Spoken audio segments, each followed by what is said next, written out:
Bonjour à tous, j'espère que vous allez bien. Depuis la semaine dernière, avant de commencer cette vidéo, j'ai une super annonce à vous faire.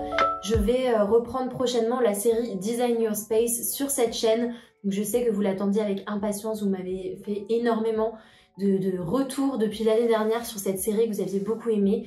Donc je vous explique un petit peu le concept que ça va être. En fait, vous m'envoyez par mail des photos actuelles de votre intérieur avec 2-3 mots-clés, ce que vous aimeriez avoir, le style de vie que vous avez, le nombre de personnes qui y vivent, potentiellement aussi les contraintes. À chaque épisode, je sélectionne une seule personne avec un projet intéressant et je propose des dessins en fait et des moodboards de son intérieur. Donc les candidatures sont réouvertes, je vous remets mon mail juste ici, il sera aussi en barre d'infos. N'hésitez pas à m'envoyer vos photos et puis le maximum d'informations que vous pouvez. Pour les photos, je précise, ne faites pas des photos en grand angle parce que c'est beaucoup plus difficile de se rendre compte de la perception de l'espace.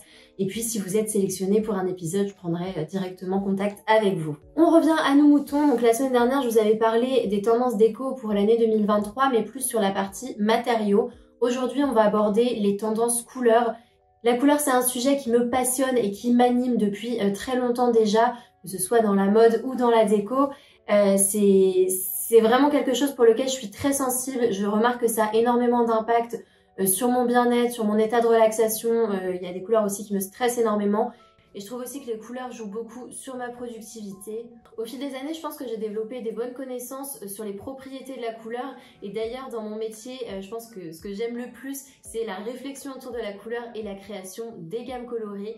D'ailleurs, je voulais vous montrer ce petit outil que j'utilise depuis 1 an déjà. En fait, c'est mon color book que j'ai toujours avec moi au bureau. Et en fait, dedans, il y a plein de pages comme ça.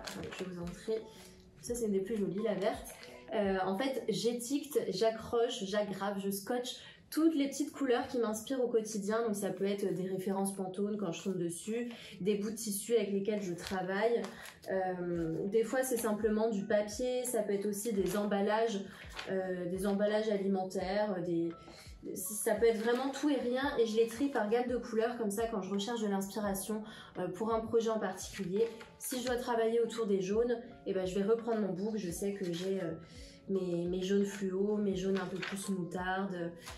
Voilà, j'ai trié tout ça par type de couleur et je me rends compte que c'est un outil qui m'inspire beaucoup au quotidien. L'année dernière, je vous avais parlé du vert et surtout du vert sauge qui était la couleur phare de l'année, qui avait été prédit par la plupart des marques de peinture, et il faut avouer que la prédiction était plutôt pertinente par rapport au contexte sociétal. On était dans une période post-Covid, on va dire, et la couleur verte témoignait vraiment ce besoin de renouveau, de santé, de jeunesse, de vitalité et bien sûr d'un besoin de nature. La prédiction, elle s'est exaucée puisqu'en 2022, le vert a été omniprésent dans nos intérieurs. Donc ça passe par le vert sauge, le menthe, le vert de gris, les kakis ou les verts olives. Alors bien sûr, c'est pas parce qu'on est passé en 2023 que le vert est obsolète. C'est toujours autant d'actualité. Je pense que c'est une couleur qui a de beaux jours devant elle. Et puis il y a une tendance aussi un petit peu plus timide que j'avais déjà évoquée en début d'année l'année dernière, c'est l'utilisation des couleurs foncées, notamment sur les murs en grandes zones colorées.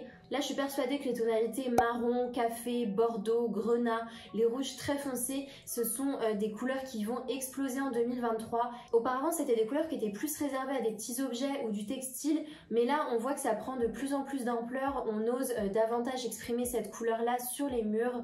J'ai l'impression que tous ces tons foncés vont devenir petit à petit les nouveaux neutres, et vous allez voir que c'est vraiment une base de création, certes qui est très foncée, mais sur laquelle on va pouvoir venir à poser des objets beaucoup plus clairs et créer une ambiance un petit peu moody, chaleureuse et intimiste. Alors je suis consciente que repeindre vos murs en intégralité en chocolat ou en grenat, ça peut paraître complètement dingue, mais vous allez voir, je vais vous donner quelques bonnes idées et quelques bonnes raisons de le faire. Si vous êtes adepte du blanc, du beige et de tous ces coloris neutres, mais que vous avez envie de faire un grand saut dans votre déco, vous pouvez partir plutôt sur des peintures avec des sous-tons chauds. Ça peut être un chocolat qui serait marié à du beige, ou alors un bordeaux associé à un terracotta assez clair.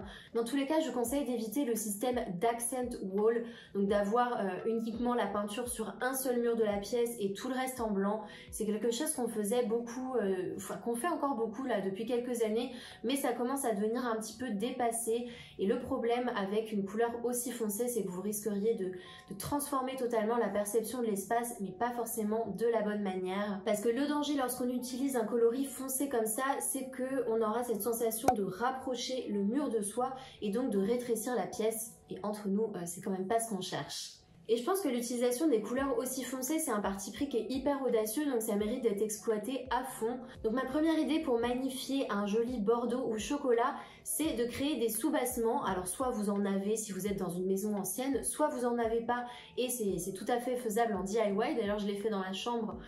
Juste derrière, je vous mets la vidéo en haut. Donc les tonalités foncées avec les moulures et les sous-bassements, c'est une adéquation parfaite puisque ça va permettre de créer de la profondeur et d'apporter encore plus de sophistication à votre mur. Faites attention quand même si vous peignez vos sous-bassements en chocolat, en bordeaux ou en grenat, de ne pas travailler avec un blanc optique en haut, mais plutôt un blanc cassé ou un crème assez léger. Comme ça, vous serez quand même dans deux tonalités chaudes qui se répondront parfaitement. Alors ça peut paraître un peu choquant quand on voit un mur entier chocolat ou bordeaux, mais n'oubliez pas que la perception qu'on a d'un espace vide n'est pas du tout la même qu'un espace une fois qu'il est habillé et décoré. Sur un mur, vous allez avoir potentiellement une fenêtre avec des rideaux, vous allez pouvoir mettre des cadres, vous allez pouvoir mettre des étagères avec des objets dedans, des meubles, et tout ça va créer une ambiance. Le mur foncé servira uniquement de base et il va être magnifié par tout ce que vous allez ajouter autour. Une autre idée qui fonctionne bien pour apporter la couleur foncée dans votre intérieur, c'est de l'appliquer sur deux murs perpendiculaires. Donc deux murs comme ça, on va dire. Par exemple, si vous avez un espace salon ou salle à manger qui est délimité par deux murs perpendiculaires, ça permet de délimiter l'espace, de créer un coin un petit peu plus intimiste. Ça peut fonctionner aussi très bien avec une petite zone de lecture ou même avec une entrée. Et ce qui est intéressant dans l'entrée, c'est que en apportant une couleur foncée, vous allez directement avoir cette sensation de chaleur quand vous entrez chez vous. Et puis la vision vers le salon ou la pièce qui est après, elle va être agrandie. C'est un effet d'optique qui fonctionne particulièrement bien si votre salon ou la pièce qui suit l'entrée n'est pas très grande, de jouer sur ce foncé et le clair après. Je vous assure que ça transforme totalement la perception de l'espace. Dans un salon ou une salle à manger, on peut aussi utiliser une tonalité foncée pour une bibliothèque. Donc ça peut être un grand meuble sur mesure en bois qui se fond, qui est encastré en fait dans votre décor.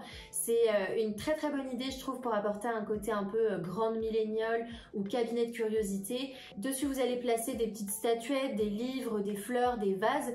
Et ce qui est sympa c'est de travailler avec des objets beaucoup plus clairs, comme ça ils vont ressortir et ça fait un effet très intéressant. Je vous mets un visuel ici. D'ailleurs je sais pas si vous êtes déjà allé au Louvre, mais il y a beaucoup de salles qui ont des murs très foncés comme ça permet de faire ressortir les tableaux et de les mettre en valeur.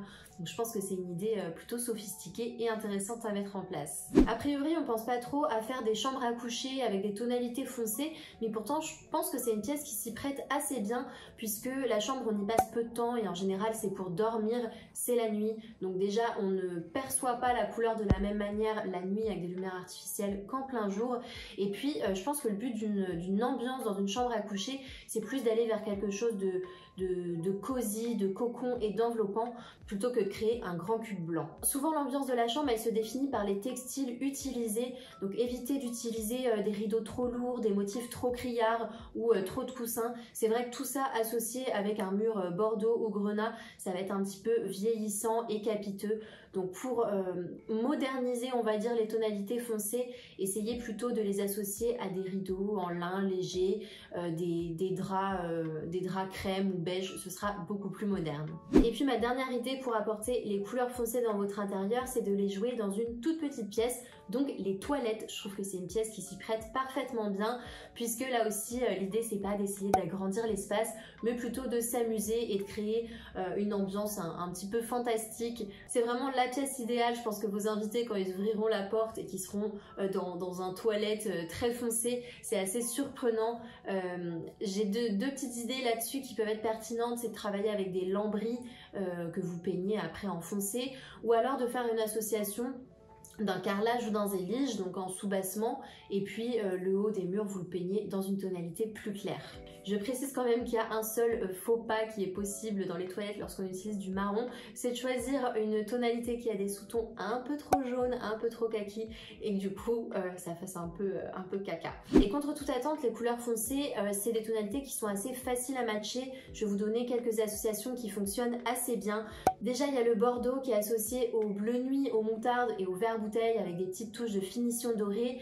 C'est des couleurs qui sont toutes sur la même puissance et qui rappellent un petit peu l'univers art déco. Pourquoi pas aussi créer un camailleux assez féminin en partant d'un bordeaux et en le mélangeant avec des teintes terreuses et des roses pâles. Il y a aussi la couleur aubergine, donc c'est un bordeaux avec des tonalités plus violacées. Elle s'associe très bien avec le jaune parce que c'est des couleurs qui sont opposées sur le cercle chromatique. Donc là, bien sûr, ça demande un petit peu plus d'aisance quand même en déco, mais j'imagine tout à fait un grand mur couleur aubergine avec juste un beau vase ou un beau pied de lampe jaune très pétant. Ça peut être hyper surprenant et intéressant. Même chose aussi pour une ambiance déco très contemporaine, vous pouvez matcher le bordeaux avec du lilas ou de l'orange. Si vous aimez la teinte chocolat, vous pouvez la décliner en camailleux de marron avec des tonalités un petit peu plus orangées et des beiges.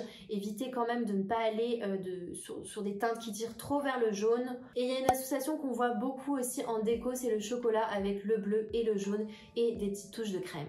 Globalement, toutes ces tonalités foncées, elles ont un pouvoir décoratif très fort. Donc si vous faites le parti pris de les mettre sur les murs d'une pièce, vous n'avez pas trop besoin d'en faire en plus. En général, c'est des couleurs qui se suffisent à elles-mêmes. Je pense que toutes ces tonalités foncées là, c'est vraiment une tendance qui est très prometteuse pour 2023. Après, je suis consciente que c'est un parti pris qui est audacieux, qui ne correspondra pas à tout le monde. N'oubliez pas que vous n'êtes pas obligé de suivre toutes les tendances. Et avant toute chose, il faut que la couleur elle corresponde à votre personnalité et à votre style de vie. Puisqu'on parle de couleurs, je voulais vous faire une petite aparté sur l'annonce de la Color of the Year par Pantone.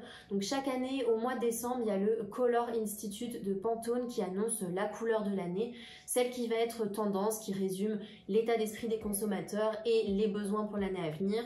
L'année dernière, je vous avais parlé du Very Peri qui était une teinte violette assez électrique. Je trouvais qu'elle avait une signification assez pertinente par rapport à la fois ce besoin de nature, mais aussi cette mutation vers le digital, le métaverse, tout ça. Il y avait eu des explications très pertinentes. Et puis cette année, on a eu l'annonce de cette couleur, donc c'est le Viva Magenta. Je vous avoue que j'ai pas compris, je suis pas du tout convaincue par cette couleur. Je pense que c'est un choix qui est totalement décorrélé de la réalité, et quand on lit les explications de Léatrice Eisman, qui est la personne tout en haut du Color Institute, je vous avoue qu'on s'y perd un petit peu.